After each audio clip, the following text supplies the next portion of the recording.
There may be a straggler or two show up, and that's fine, but I want to welcome you all and thank you for coming to our third TriSpective event. This is the most people we've had thus far, and so that's awesome.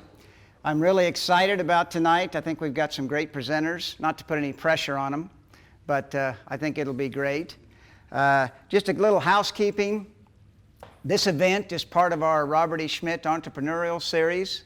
The Schmidt Foundation was good enough to give us a grant to conduct some entrepreneurial activities. This is one event. Our Pitch It event, which some of you have been to, is another. Our quarterly luncheons is another event, and then we've got one other one that I can't think of what it is. But can you think of what it is, Ernie? There are 4. Youth Entrepreneurship Challenge? There you go. The Youth Entrepreneurship Challenge, which we do at the local high schools, and they participate in a contest. And on that regard, this year we ran our first Youth Entrepreneurship Challenge. Ethan Lang, local kid, won it, and then he went on to Manhattan at the State Youth Entrepreneurship Challenge and won there too. So kudos for Ethan. So tonight's our TriSpective event. We've got 3 speakers: Paul McDonald, Kris Munsch, and Mike Keller. All of them very accomplished guys. I looked up the term Renaissance man, and it says a person with many talents or skills, and I think that applies to all 3 of these guys, because I know them all, and they absolutely fall into that category. Our first speaker tonight is Paul McDonald. Paul was born in Detroit, attended high school in Detroit, and then he entered the automobile business at his grandfather's Chevrolet dealership in Detroit in 1972. It's a long time ago. He left his family business to purchase his own Chevrolet dealership in Hayes in 1981. So at the ripe old age of 28, he moved to Hayes, moved his wife and family to Hayes to start his own business. He owned that dealership until he sold it in October of 1998. He has done a lot of things since then. I've known Paul a long, long time. I call him one of my best friends, and I'm always amazed at what Paul does, because when Paul does something, he's all in. And whether it's his family, which he's a devoted family guy, playing the bagpipes, you can see here he's a very confident guy. Anybody that would sit in New York City in that outfit has got to have a lot of self-confidence, and he does. But he's an accomplished bagpiper. He's obviously there. He is not afraid to get different outfits on, and it all started as a youth when he was. That's where it all began. But he's also an avid golfer. When he left the auto business, he became a consultant, and he was all in on that, and he still does that today. He's an avid golfer. There isn't a course, I don't think, in Great Britain that he hasn't played, probably in the United States either. He became interested in the rules of golf, and he's taken classes and become a official rules official at some major events because he's accomplished in that area. So there just isn't anything that Paul gets involved in that he doesn't go halfway in. So I'll end it there, and I'll turn it over to Paul. But he's going to do a great job, and you'll enjoy his message. His message tonight is how'd you do that? Key steps to self-accomplishment. Paul McDonald. Thank you.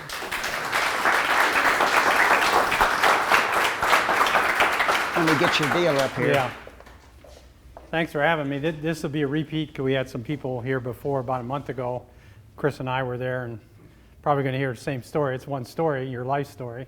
Sort of strange that when people, start talking to you about your life from their viewpoint. You don't get that a lot. Your family does, but people that surround you in your community and friends and so forth, so you sit down and they start pointing out to you what your life is, and you go, geez, really didn't see it that way. But so he asked me to come in and just talk about. So I have, what do all these things have in common? It's really a weird inventory of eclectic things that you put down in your life, and the one thing in common, this is all me.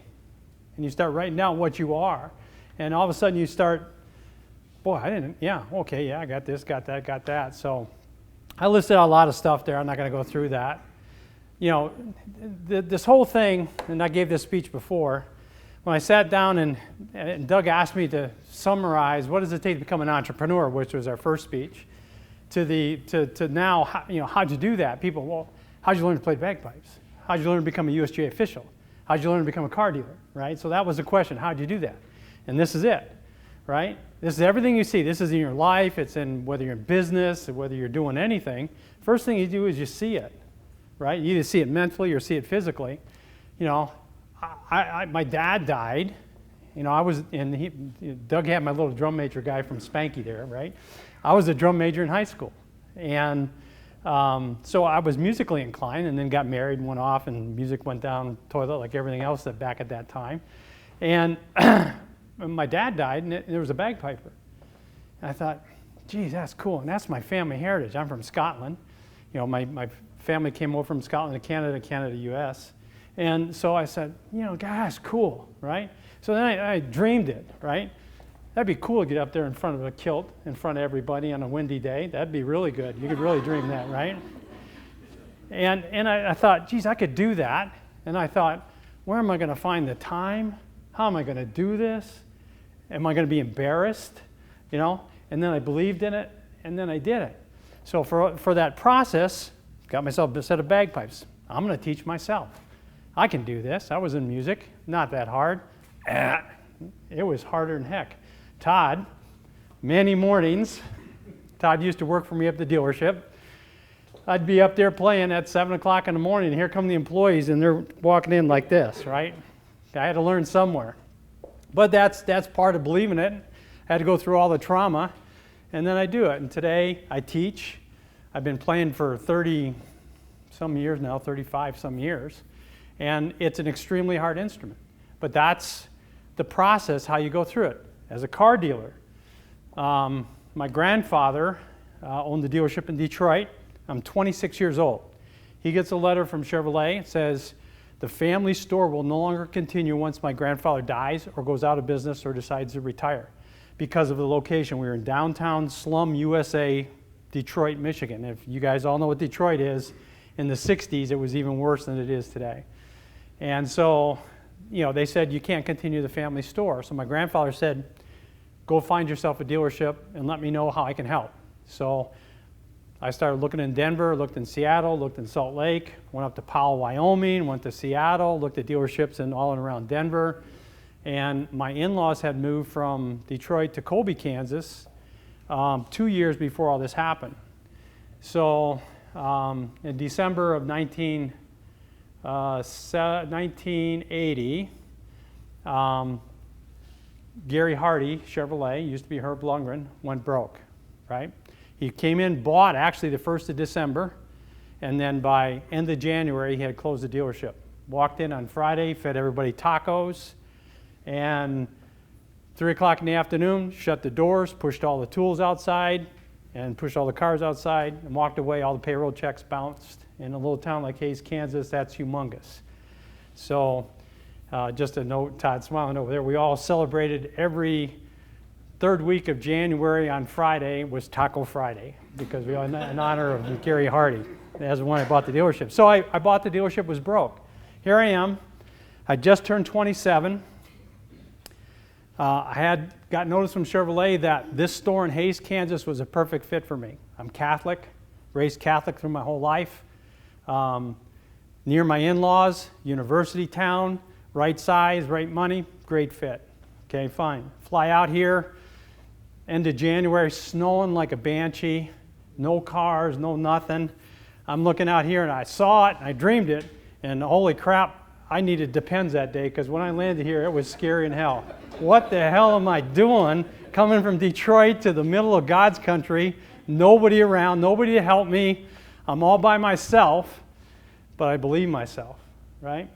So a month later, St. Patrick's Day, I moved here. I lived in a motorhome at the dealership. I cleaned it up, got it ready, hired people left and right, got the store open, and we opened on March 17th of 1981. So that's how I got to be here. So by the time I was 28, I was a Chevrolet dealer. I borrowed 80 grand from my grandfather. I took 10 grand equity in my house. I sold everything I had. I borrowed 20 grand from my grandfather. Started with about $150,000. I started that dealership. Borrowed money from the banks. Sandy, you weren't there at that time. Well, I actually was over at People's Heritage, yeah, right after that. And then, so, paid off my debt eventually, and of course owned the whole store. Today, to do that same thing would take probably between $4 and $5 million. Okay, just in the times, that was the time change that's happened. So, you know, again, this is everything I've done. My USGA rules official, right? So I just did the K-State women's golf team. They had their KU, K-State, Rutgers. They had 12 teams down at the golf tournament. You know, I played golf all the time, but it really amazed me how the rules are so difficult and so hard. And I, of course, seen it. I dreamed it. This is terrible because you have to take a test. And if you don't get certified, you can't be a rules official. So you've got to get 75 and above to be a rules official, and 80 and above to be an advanced rules official, which I am. So again, same type of situation. And throughout my whole life, that's basically what it's done. Not complicated, but as I say, when you start comparing all the different avenues that you have in your life and how you got to where you're getting, this, as we talked about last time I was here, this is the most critical piece of this. Everybody does this. They get to here and they choke. They can't get over it, right? They can't get over the hump. The fear scares the heck out of them. And they don't believe it enough to get past this. Their preparation is not there. Many people go from here to here, and they never get here, and they don't prepare for it. And that's where you see failure, especially in small businesses. They don't get in there and they don't prepare enough. They don't have enough cash flow. They don't understand what the expenses are. They don't know the difference between cash and profits. And that's because they didn't do their diligence here, fear enough to understand what they're getting into. They believed all this, went here, and they did it, and down, boom, crashed. So that's where the most critical component of that whole list is. Realistically, that's about it. You want about 10 or 15 minutes, right, Doug? Wherever Doug is. You're fine.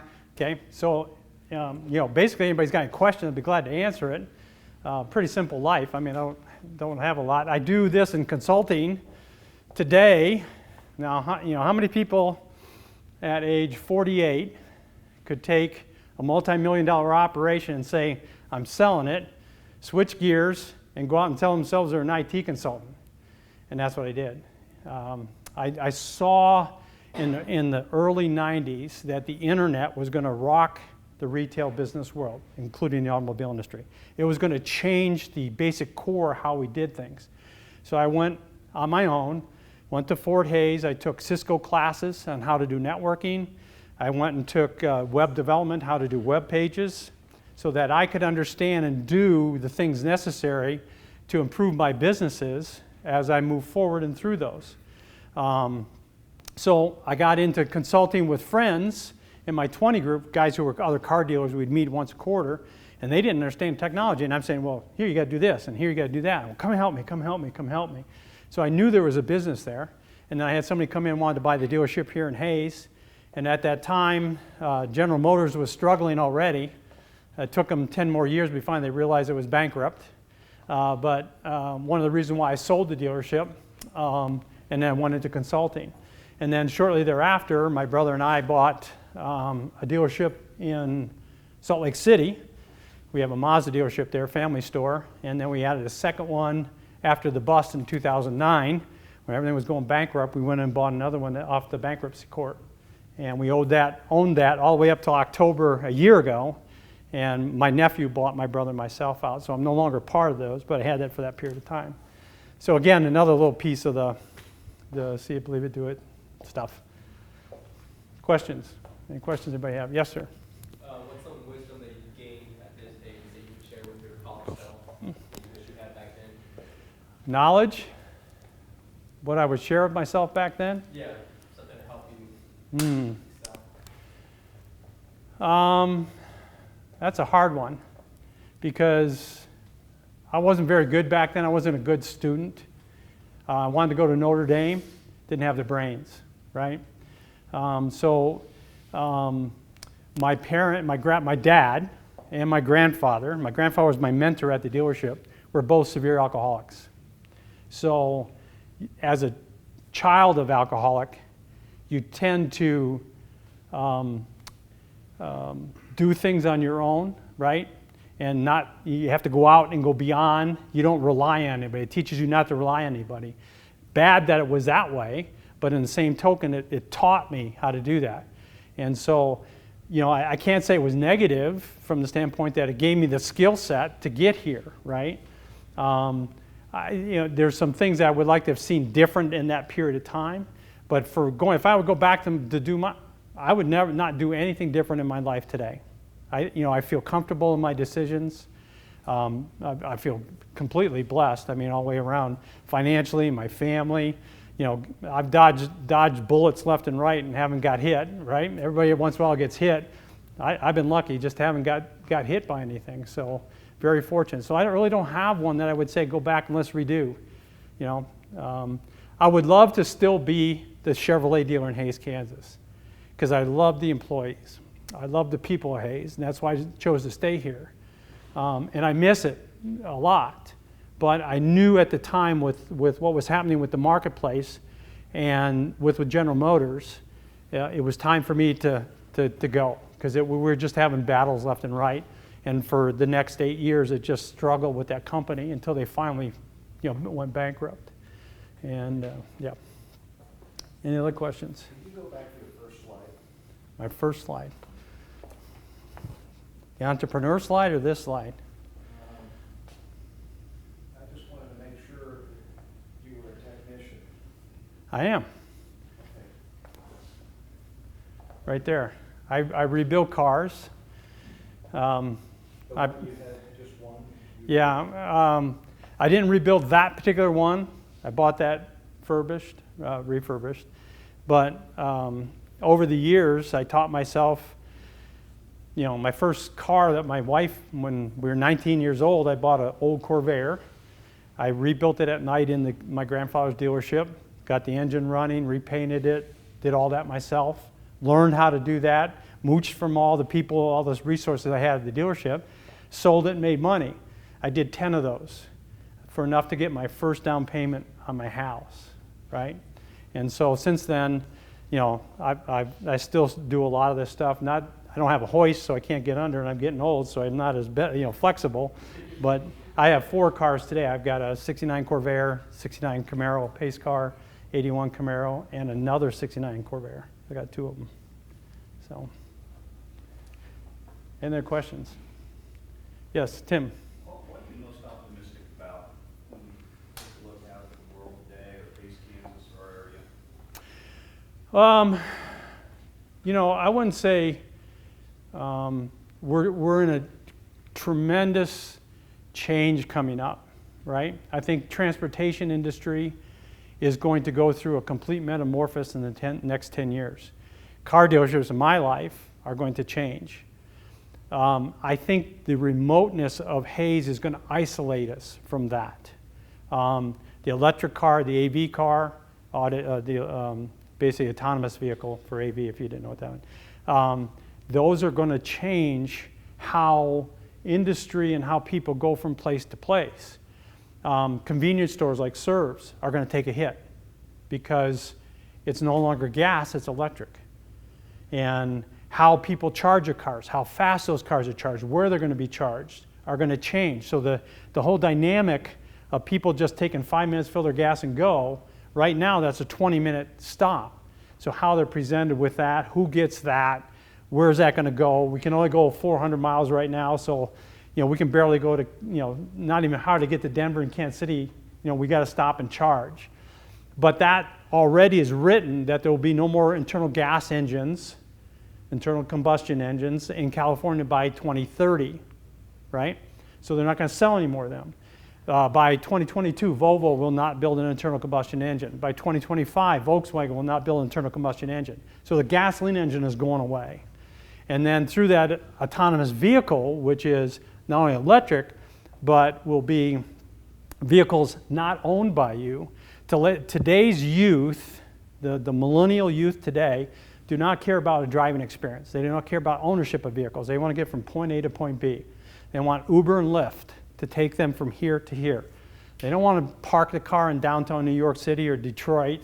They don't want to do any of that. So that model is going to change the dynamic of the urban area very quickly. And that will reduce automobile dealers by about 25% because people won't own cars. You'll Uber your car, and it'll be autonomous. It will come to you. It'll be either on schedule, discount, you pay per ride, and it opens up a completely new dynamic where Apple and Google now become transportation companies with data versus General Motors and Ford selling you a car. That will diminish, and the other one will grow. So we have, in talking about Hayes, our model will stay consistent for a while beyond the urban. So that's a good thing. The bad news is oil will take the hit, right? So that's not a positive. There's going to be a glutton of oil at some point, and that's going to reduce dollars. And that's where our tax base is. Think of the autonomous vehicle and the gas, right? That switch. Where's all our road taxes come from? Gas, right? So we got a whole, that's what I mean, this whole dynamic shift in a very short window is going to change. And where everybody falls, the one thing being remote is we're going to probably be pretty steady. Other parts of the country are going to go through this hiccup ride as things happen. Look what happened. Look what Amazon did in 10 years to the retail market, right? How many malls are empty? How many stores have closed? How many big chains have gone broke because the Amazon model took over? That's going to happen in the retail car business. The retail car business hasn't changed since early 20s, 1920s. It's still the same model. Franchise dealers selling cars. GM's got to build them, ship them, engineer them, plants, floor plan, then you got to buy it, you got to pay interest, you got to pay taxes, you got to go and license a car. All that goes away with an autonomous car. You don't have any of that. So big changes are coming. Hope that answered best I could. But I think we're in a good position. If any place to be, this would be a better place to be than if you were in New York City, for example. Doug? Thank you, Paul. Okay. Very much.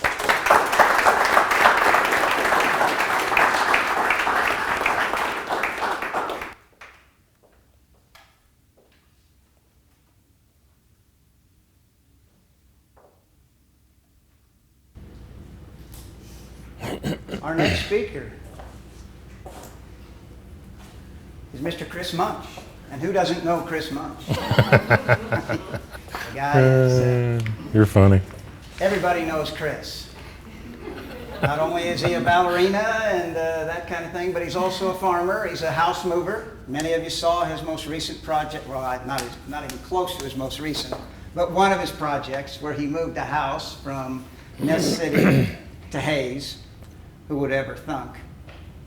And he created what he says that's going to look like. Now, if you go out there by there now, you may have some doubts, and I do. But I learned a long time ago not to doubt Kris. But he's also a farmer. This is his shop. Keeps a nice, tidy, clean shop with Frank beans and pickles. his good friends. Peaches. If you've ever been out there, it's an experience. I said, well, this pig bite? Not most of the time. And Larissa and her babies, basically. But Kris is an interesting guy. He has an amazing story. He's had an amazing life. And he's a Fort Hays graduate, bachelor's, master's, taught school for a while, has done a little bit of everything. Remodeler, flipper, you name it, Kris has done it. Teaches now, and there isn't much he hasn't done. So I'll turn it over to Kris. Okay.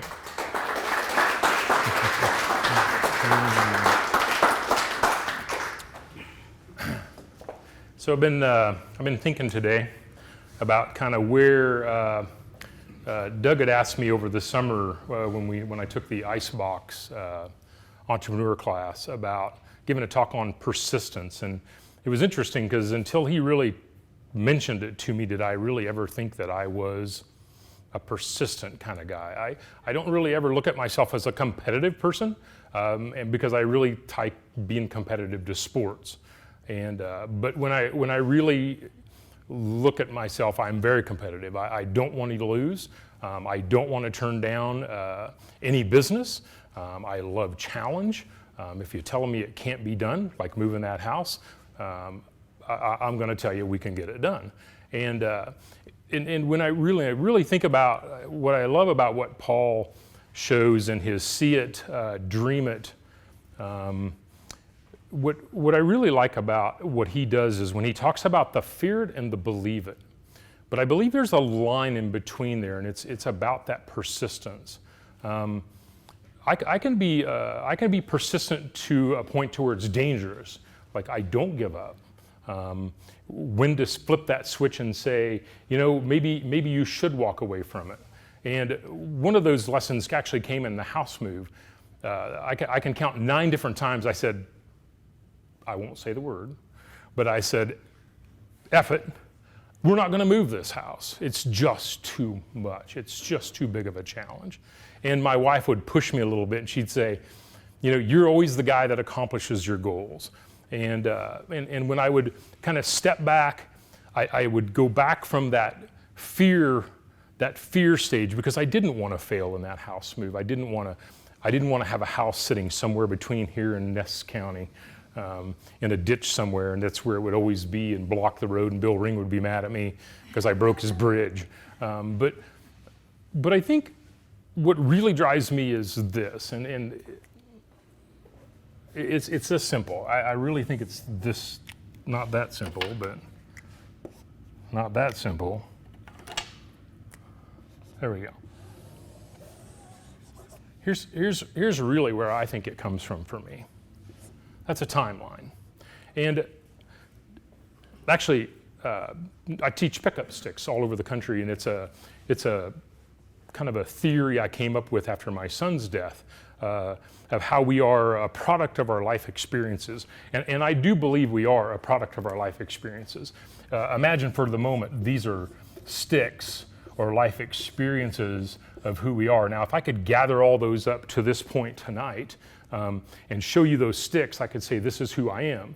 These are the sticks that made me who I am today. I remember after Blake died, a lot of people would say, well, I've been in your shoes.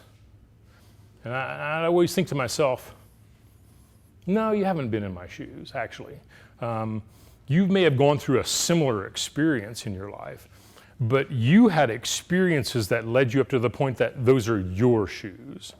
And my experiences led me up to the point that these are my shoes. And we can say to each other, well, I've been in shoes similar to yours, but I think we just have this habit of trying to make people feel better, to make them maybe not hurt where they're at in their life. But one of the things that I think that helps us when we get to that fear it stage, we may believe in what we're doing, but I do believe that fear can hold us back. I love what Paul says is that some people get to that fear stage, whether it's business or relationships or it's anything we do in life, that we just kind of choke. And then we spend the rest of our lives saying, I wish I would have done that. Or if I'm talking to somebody and they say, gosh, I really want to do what you do. This is really interesting that you're here tonight. Because I always wanted to be him. He restores lights. He has this cool old barn. He just does this amazing work. And I'm standing there one day talking to him, and he's like, I really want to do what you do. And I'm like, you do? Because I really want to do what you do. And I think we get in this habit of always wanting to be somebody else, don't we? We always want to have your Model T skills, when in all reality, that's impossible. What I need to do is I need to draw from your Model T skills, right? I need to allow your experiences to infiltrate my experiences so we can gain strength, right? Moving forward. So as I sat there today trying to decide if I was going to bring my pickup sticks or my Rubik's Cube, I honestly reached back and grabbed this.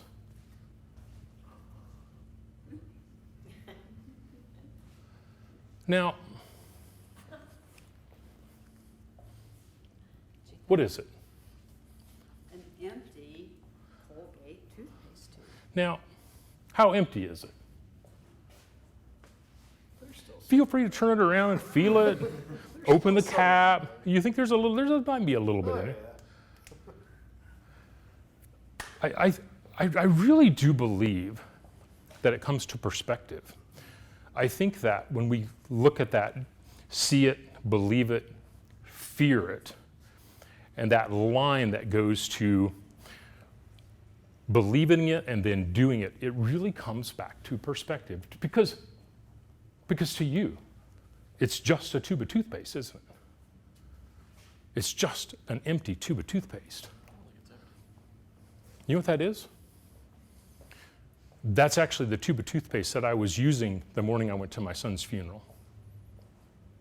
Now, I don't want to be a Debbie Downer, but that was a life experience that I had. Somewhere back in here, something made me become very persistent. When I opened that tube of toothpaste that morning, I was squeezing it on my tube, thinking to myself, looking in the mirror, like, I'm going to my son's funeral today. But what was really interesting was the next thought that came after I thought about that event in my life, that life experience I was about to have, was that someday this tube is going to run out. And it did.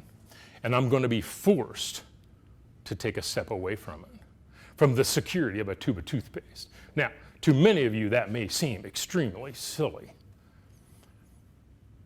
But what I've learned through that experience is that no matter what challenge I face, whether it's an old house, whether it's a discussion with my wife, whether it's a pig on 27th Street blocking traffic like they do, whether it's a house sitting on steel girders, sliding into the ditch, which it actually did at the southwest corner of Ellis County, whether it's the decision that faces me today, because the biggest decision I face today is, do I want to keep teaching? Do I want to continue being a teacher at Fort Hays State? It's weighed heavy on my mind for months because I fear leaving the security. I believe that I can continue doing what I do. I believe that if I have the extra time, I can even grow bigger, right? Not just in business, but in who I am. And really and truthfully, what helps me jump over that hump to move forward, right? Because I think what happens so often is we can become focused on the past. But to create these experiences forward of who we see ourselves in the future, I believe that we look back and we reach back and we grab those life experiences in those times when we struggle in business, because business isn't easy, relationships aren't easy, moving houses aren't easy, right? None of that's easy. But what I do believe is that where the persistence truly comes from is who we are, our soul, where we've walked, right? Your shoes are your shoes. My shoes are my shoes. And what I think I've learned the most is that I am finally comfortable in my shoes, right? I remember sharing one time on Facebook that, and when people drive by my little 5 acres of insanity out on 27th Street, I always wonder how many people wish they were me. But when you stand from my side, my perspective, looking back at those cars driving by, I always wish they'd just be themselves, right? Because that is what's going to get them where they truly want to go. Thank you.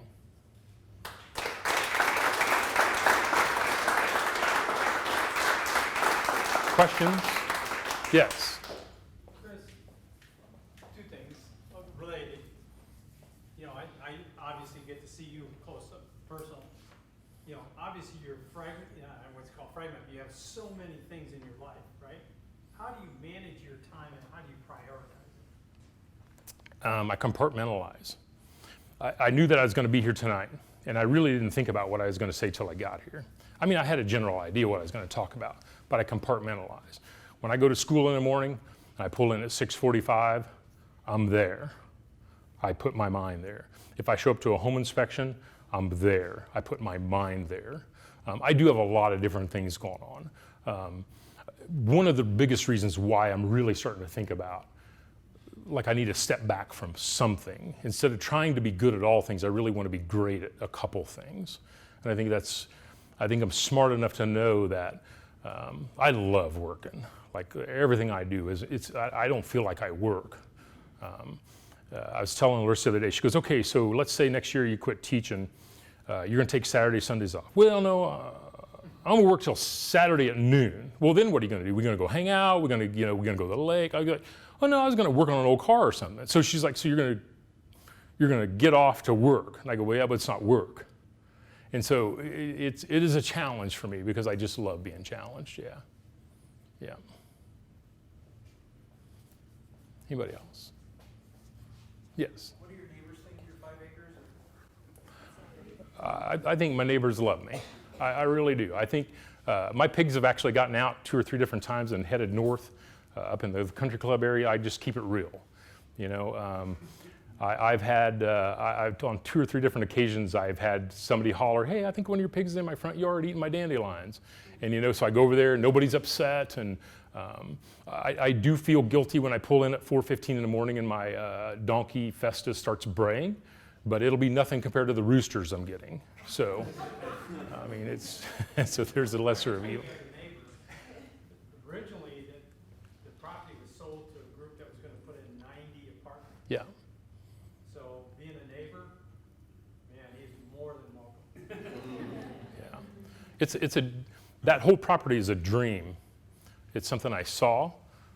It's something I started. It was like I want a brand new old farm. That the stone posts have a story. The windmill has a story.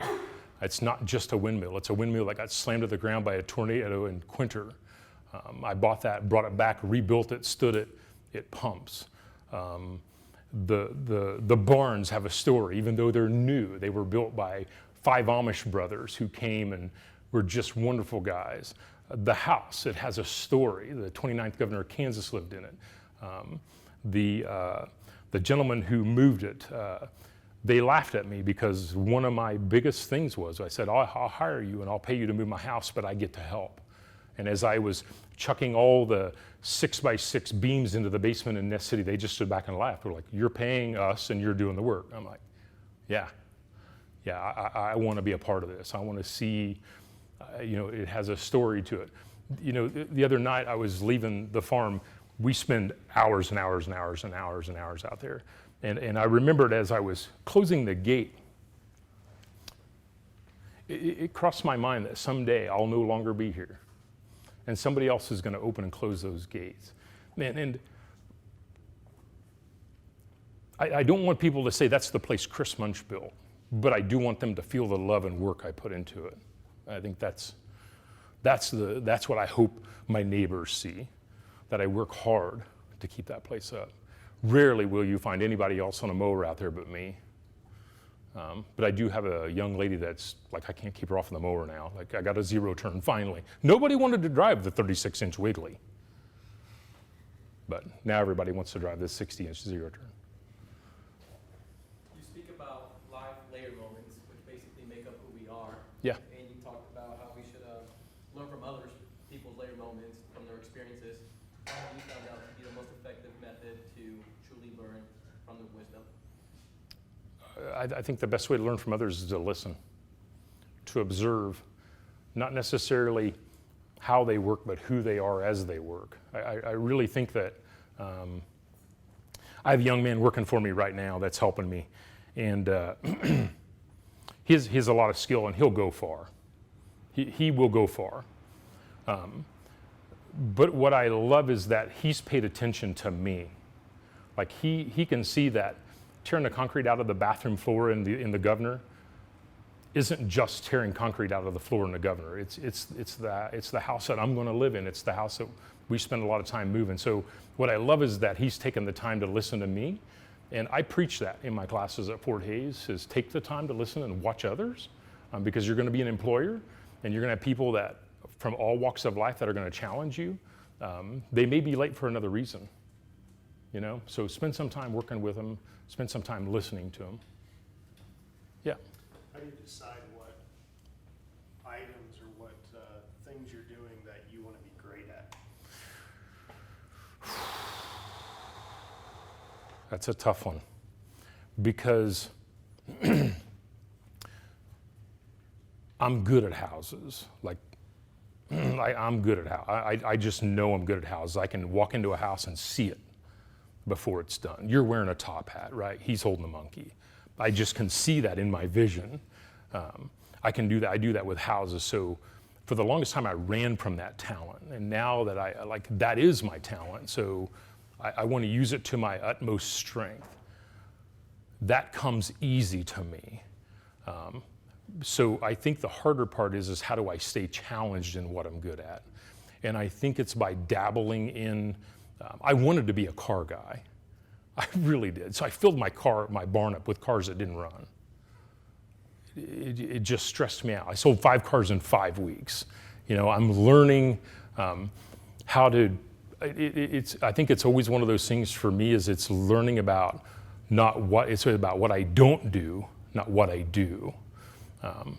You know, I started the basement. I'm starting a basement repair business. I'm starting that because I know that business. I know how to do it. I know what I can. It's like second nature to me. It's almost like something I need to start because there's just such a need for it, and I can provide that need. Can I see myself turning that business to somebody else in 3 years? Absolutely. So I can spend more time achieving other things that I want to do. And I don't even know what they are yet, to be honest with you. I definitely want to move another house. I definitely want to move another house.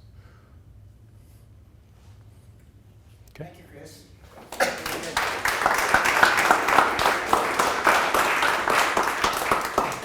Our final speaker is Mike Keller. Mike's an Ellis guy. I think born and raised, maybe? Yeah. And okay, well, close enough. That counts. Well, they let me in Grove Hayes. There you go. Mike is a guy that's got the talent to take something that looks like this and make it look like this. For me, this is how my place looks when I'm changing a doorknob. And believe me, when I'm done, it doesn't look like that. But that's how he has to get dressed up and do these kind of things. Exactly. He's also a member of the Ellis School Board currently. And he started his current business about 2000 and has been published in magazines, his accomplishments. He's got clients all over the country. It's truly incredible what comes out of his shop in Little Ellis, Kansas. And it's also truly incredible what some people pay for it. But I'll turn it over to Mike, and he'll share with us, and I'll start his other deal if I can. Yep. I'm going to have Doug play some stuff that just is kind of my history of where I came from. I went to the Ice House entrepreneur class, and it was awesome. I got to meet Kris, got to meet, Adam was. Yeah, there you are. See you guys. So we had a really good time in that class, and I came to TriSpective and I listened to Joseph and Scott and Tim Spinos. And it was kind of interesting perspective because I'm just used to hanging out in my shop and welding. So we made Doug a little nervous in our class on a couple of occasions because, you know, when you're on the school board and you're at a meeting, you speak a certain way. And when you're in the shop, maybe your language is not as measured. I agree. So Kris and I, you know, we got comfortable with our group and we just spoke like we spoke. So I came up with a title for tonight's speech and it kind of painted me into a corner and I actually had to work on this. I was just going to come talk to you guys. But just to make Doug nervous, I think I called it gasoline, steel, and leather simmered in the F word. Just tripping out. Because he was kind of. So, number one, fascination. I went to a car show. There was a 67 GT350 Shelby, moss green. And I remember the thing that fascinated me the most about it was it had a snake, this giant snake on the air cleaner. And I was standing there talking to the guy about it. We were having a nice chat, and all of a sudden, this lady shows up frantic, just freaking. The car show was in the mall. The lady was my mom. I was 4. But I was asking this guy, why this thing? And this guy's talking to me, and he's like, "Are you looking for this guy?" They're calling my name over the speaker. I'm like, "I'm not listening.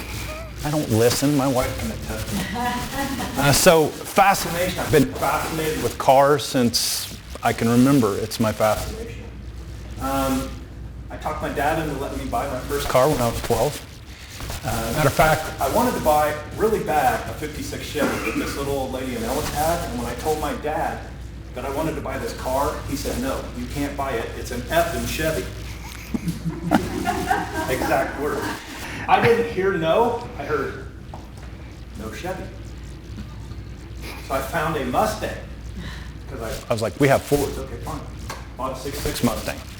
You guys saw it up there a minute ago. That was me standing by it, my senior pictures. Met my wife. She was driving a 68 Mustang. We had a passionate car romance. Cars have been a part of our life.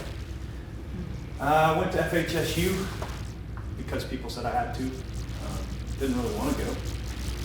Had a history and an English comp scholarship. Went there. When they told me I had to teach my senior year, I said, "I don't have to teach." They said, "Yes, you do." I said, "No, no." I said, "Yes, you do." I said, "Now you don't understand how this works. I'm the customer." So I quit. Not the smartest thing I've ever done, but it did serve its purpose later on. Number 2, family, another F word, right? Got married. My wife and I got married. We were pretty young. We bought a house. Things are going along. You kind of, I had an uncle tell me there's no money in the car, so I went to a farm. There's another F word, farm. Or when you're the son of a farmer, and it's not a lot of money in the farm either. So, what's a young man to do? Well, you get an animal. And I'm so glad you're all here tonight.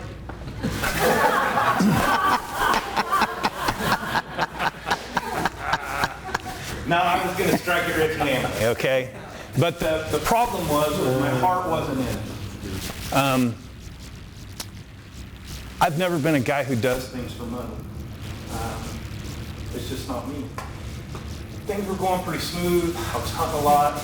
I was working for my dad. We were broke, but we were young. We were happy. We cooked at home.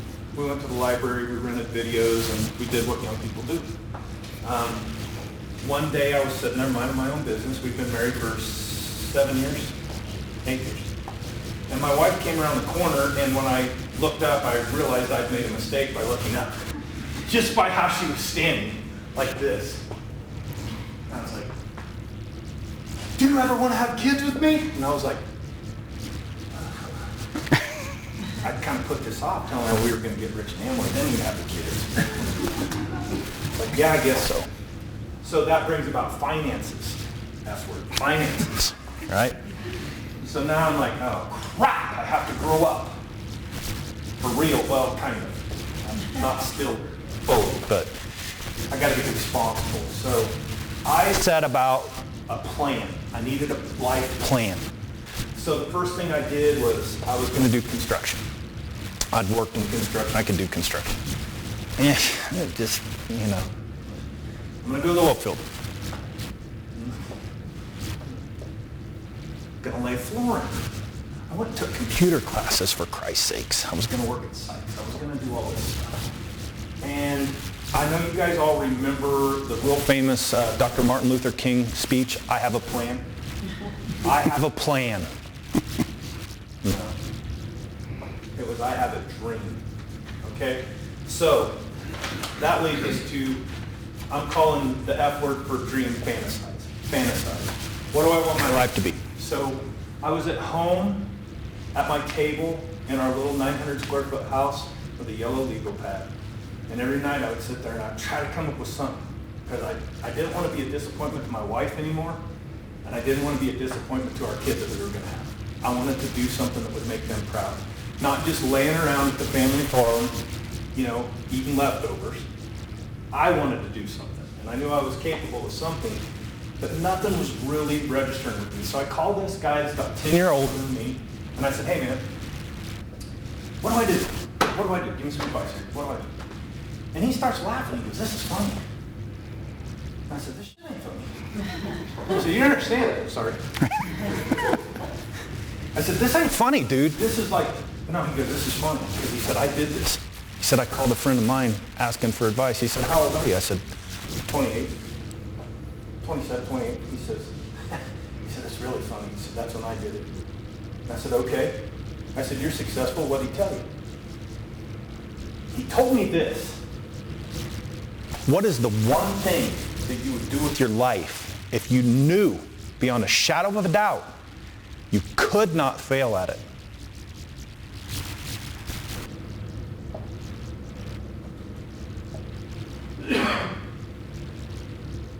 I kind of knew deep down immediately what it would be, but I told him, I don't know. And he said, well, call me back when you know. Hung up on me. Okay. But I knew immediately what it was. I knew, like, I set in my mind, well, I'd build hot rods and classic cars.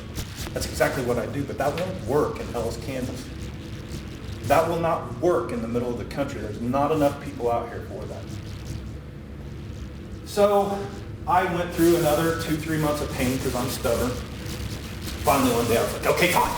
Call him back. All right, fine. I'll restore cars. I'll build hot rods. And that's what I want to do. I said, what now?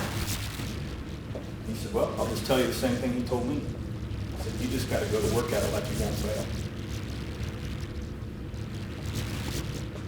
That's the dream. So, moving along, focus. Why do I want to do this? You guys ever ask yourself why you do what you do? When I painted myself into a corner by being a smart aleck with Doug about the F word thing, I started thinking about this, and it's been like this journey of why do I do what I do? And why do I do what I do as a company? But basically everything that I do with cars is because I wanted to be the best at it. I love them. I can remember ordering books when I was a kid for $19.95 on how to do upholstery and wait by the we didn't have Google. You'd wait by the mailbox every day. You'd get off the bus, you'd run to it. Oh, I got my how to do upholstery. You know, I was so excited about that. I've been obsessed with it. So you focus, you start focusing on what you want to provide. So I wanted to build the best cars. I didn't want to have the biggest shop. I didn't put money goals on it.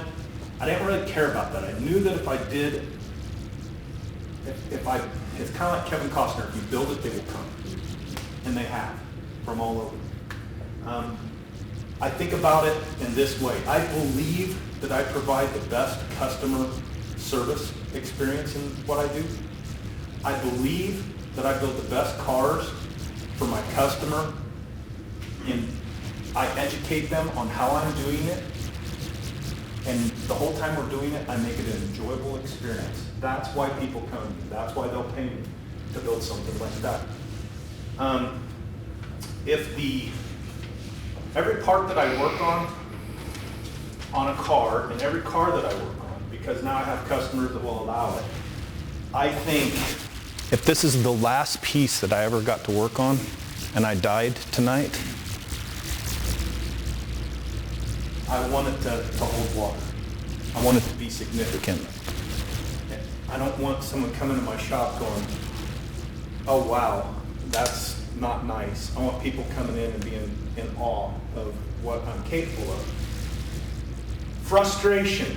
I'm going to tell you guys a story. It's going to take just, I got a couple minutes yet. Okay. This 1940 Chevy that you're looking at, I'm going to tell you this crazy story, and it's going to have a lot of F words in it. Tuesday, July the 3rd, 2012. Actually, Wednesday morning at 3 o'clock, July the 4th of 2012, I know where I was. I was laying on the concrete in my shop in front of my toolbox. I was so frustrated. I was so tired. I'd been working on this car for 3 years. We had to leave that night with the car. I got it back from the upholstery shop, and there was a scratch in the back window that was I can't even express to you because the back window was custom made. And I'm inside the car. I'm trying to polish the scratch out of glass, which doesn't work. I crawl out of the car at 3 in the morning. I have compound everywhere. It's hot. I collapse on the floor, and I'm like, F this effing car, I quit. And I just went to sleep right there on my creeper. I'm done. We're not going. 6 o'clock, I wake up, and I'm like, okay, I'm going. So I think, okay, how can I? Instead of what's in my way, how can I? I thought, okay, the scratch is in the one corner of the glass. What I could do, we're going to a Good Guy show. They have stickers. I'll get there early, and I'll get a sticker. Instead of putting it on the front window, I'll put it on the back window over the scratch. This can work. We're going to her dad's house at 6 o'clock for a barbecue. We're leaving from there to drive to Columbus, Ohio. I get everything together that I can get together, tool-wise, put it in my trailer. I clean the car as best I can, get it all put back together, get it in my trailer, go pick her up, go to the barbecue. We eat. I smile. I act like I'm all calm inside. We leave. And I drive 17 hours straight. I haven't slept in forever. My wife did drive 110 miles until I heard her shriek because a truck about ran us off the road. And I woke back up, drove into Columbus. We get to Columbus, we go register the car, and I'm thinking, okay. We get there, register, open up the back. No Good Guy sticker. I said, hey, where's these stickers? Oh, we're out of them.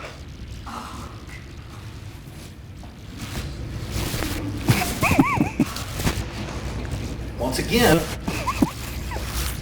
won't say it. It is now Thursday, July the 5th. It is the 4th of July weekend. We're in Columbus, Ohio. We go back to our hotel, which is in the hood. It's not a good place. And I call 37 print shops trying to get someone to print me a custom sticker. They're either all closed or they won't. We find a Kinko's downtown. We get in the pickup and trailer because I'm not unhooking the trailer with that car in that neighborhood. And we go downtown Columbus, which is the 10th largest city in the United States, which one-way streets and traffic. And it's the 4th of July weekend, if I didn't mention that. I drop her off at a Kinko's at a roll. I've got my 2 kids in the truck. I don't even know what street she's on really. And I keep going because there's no place to park. We go down like 4 miles and I'm freaking out. And we turn, I come back, and I just have a feeling that's the right street. And I turn and there's 6 open parking spaces. I pull in. It says in 15 minutes that that's a towaway zone. Doesn't surprise me. Grab the kids, go inside. She's in there. The people at Kinko's won't help her. My 12-year-old son is standing there, and this is where family comes in again. She goes, Drew, you've learned this in school. Do you know how to run this program? Well, yeah. So he sits down, throws, it's serious. It seriously happened. Throws 12 of these little BCR logos that I drew on a black sheet of paper, sends them over to get them printed. My wife goes, well, what are you going to do with them? And I'm standing there, I look down, I'm like, there's a bottle of suntan lotion that has this perfect oval cap. I go, okay, give me this and this packing tape. So we go back to the room and I cut these things out perfectly, and I got one that was perfect, and I put the packing tape on, and I went out there, I put it on the car.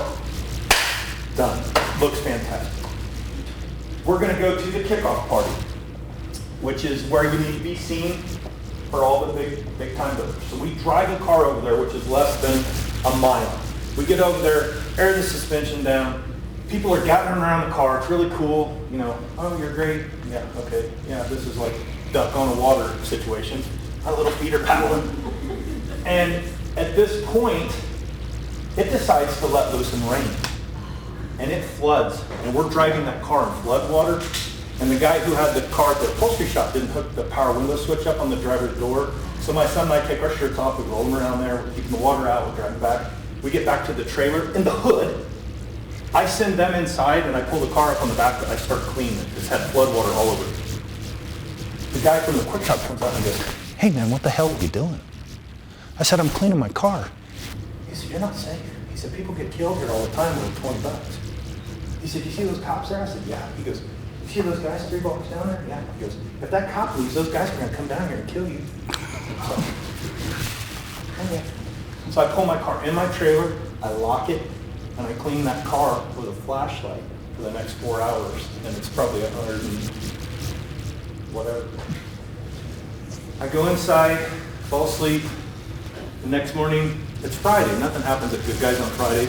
This is the first time we ever went to the show, and I hadn't told my wife what my plans were because I was afraid to fail in front of her. I was going to try for Street Route of the Year. So I didn't want her to know that because if I failed, I just couldn't deal with, 3 years of my life.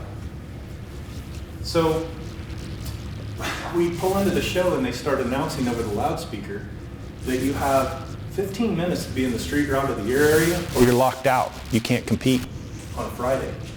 She's pulling my daughter in the wagon, our little red wagon. My son's with me, and I freak out. I call her, I go, "You need to help me find the Street Route of the Year area immediately." She says, "Why?" I said, "Don't ask why, just find it now. I have to be there in 10 minutes. So she finds it. We start driving, and I just stop the car. I just Lord, just point me in the right direction. I've never been here. I don't know where I'm going. I don't know what the hell I'm doing. Why am I even doing this? We show up, and of course, everybody there thought I was making a dramatic entrance at 2 minutes before they closed the gate. And they're all like, that was sick. That was well played. We pulled in. I wasn't even ready. I still needed to clean more. And there was no parking spaces, so they park us right in the middle of everyone. We air the car down. I get out. We start trying to clean it. And there's a crowd that descends on the car. And this guy taps me on the shoulder. He says, "Hey, can I talk to you?" I said, "Man, I'm cleaning my car here." He goes, "I just need to talk to you real quick." So I step back and he goes, I'm talking 5 seconds in. He goes, "I'm from Street Router. You've got top 10 of the show, top 100 of the summer. I just wanted to tell you. I'll talk to you later." Okay. There's a lot more to this story. I'm out of time. But failure. I was afraid to fail. We ended up winning top 5 Street Route of the Year, Street Router top 10. We turned around and pulled the car to Pleasanton, California, one of America's most beautiful street route. I could sit here and blab on and on about all the things that the magazine article that Doug put up there, that showed up yesterday randomly. I didn't even know we were in it. It's from France. So I will say that have fun along the way. My F word for that whole story is fortitude. Do not quit. You do not know how many people I've seen quit that were right on the cusp. They were flirting with greatness and they chose to quit. Don't ever quit. And then you have freedom. Because now I have people that come to me that know what I do and they know the results I produce. So I have the freedom to pick and choose who I want to work for and what I want to build. You can, and then I'm going to end with this because I know I'm a little bit long. You can focus on the thing that you want.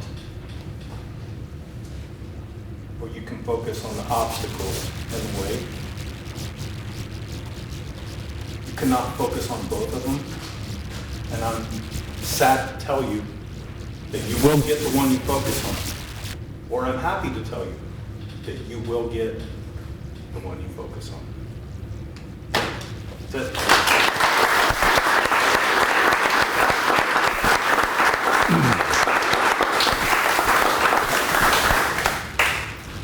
Any questions? No, I'm not. My heart wasn't in it. You know, if your heart's not in something, Kris was talking about being yourself. It takes a long time to find yourself. You stumbled around in the darkness for a long time. I stumbled around in Amway thinking that I wanted money, when what I really wanted was fulfillment. I wanted to give my wife the life she deserves. I wanted to be the husband she deserves. I wanted to be the father to my kids they deserve. If you guys noticed in the pictures, my family got to grow up in this business. We spent a ton of time together. We did a lot of fun stuff together along the way. That was part of my dream, was to make my kids proud of who they were, where they came from, and show them what's possible if you don't quit. So I did quit Amway. Have me there. Anyone else? I've heard the story of how many trips around that car did you take with To achieve that, well, that's a kind of a long story. So I told you about customer service. The reason I picked that car was when I did that car, I was younger in business. I wasn't as mature as I am now. I wasn't providing as good of a customer experience as I should have been. And the guy who I was building the car for got impatient. So when I painted the car the first time, the exact color he signed off on, he walked into my shop, and honest to God, I'd been working on this for a long time. He walked in and said, "Oh wow, that's really disappointing." I said, "What?" And he said, "That's just not the color I had in mind." That car is sitting there. It's got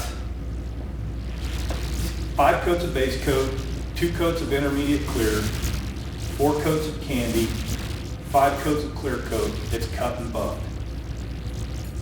And it's perfect. Talk about a knife in your heart.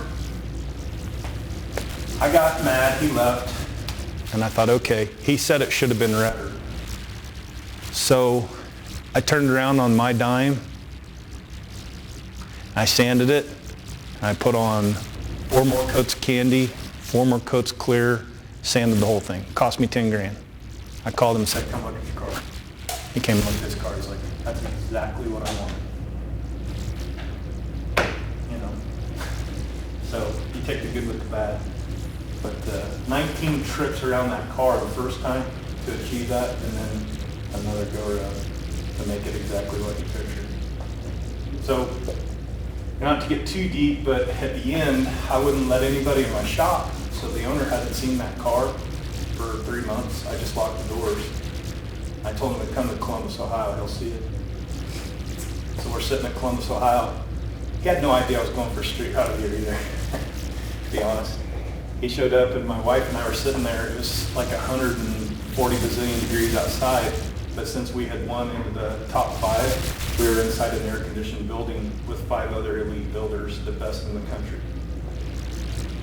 She looked at me. I was kind of sleeping in my chair, and she goes, "There's some old guy touching the car." I kind of woke up, and I was like, "That's because he owns it."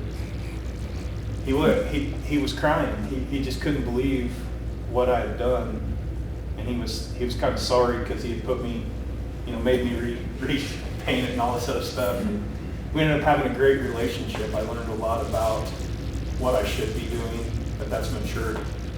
If you're not willing to look at yourself and find your deficiencies. So long story short, not to answer your paint question, but now my customer service is like no other. We do so many pictures. We do almost like their own little personalized TV show as we build the car, and it's catered around making sure they understand where their money's going and what we're doing, and we're all on the same page. Thank you. Appreciate it.